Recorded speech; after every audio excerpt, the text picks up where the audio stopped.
Én tudom, imádoztam ezért hétkor felkeltem, marány pucoltam. Azt, hogy egy faszopó keci kurva elment a retkes kurva anyjával. Nem érdekel, 260 kilométert utaztak a cigányok. Hogy már olyan nyerje, baszd meg, aki nem tud főzni. Én, aki reggel óta főzök, hát menjetek a faszomba.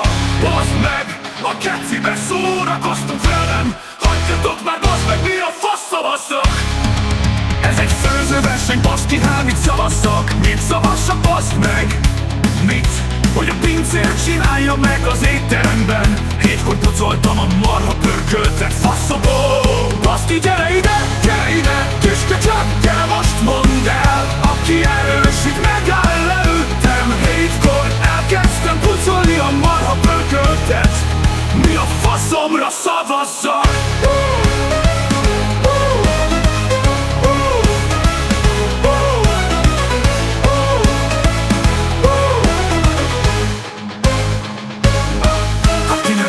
A gyerekek, egy verseny, én ezért nem aludtam egy-két-három napot.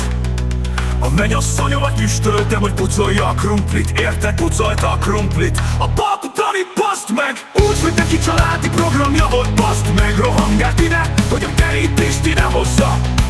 Én könyörögtem itt a lakóknak, ne csitítgass, Timi, kérlek, mert itt halt meg a szomszéd.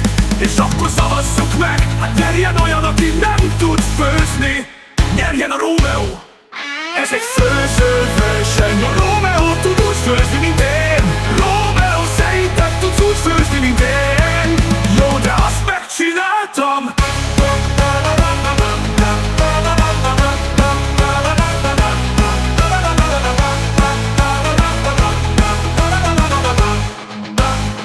Te mit csináltál? Jó, akkor a győző nyert. Jó éjszakát, szevasztok!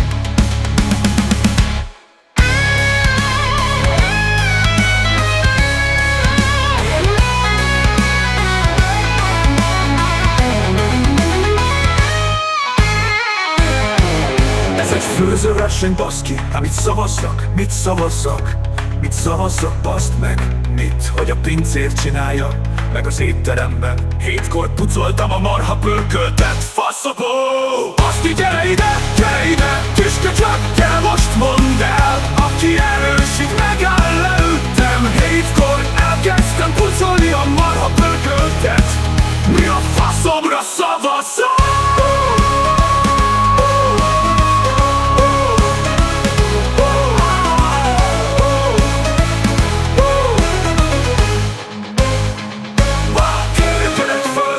Verseny. A Rómeó tud úgy főzni, mint én.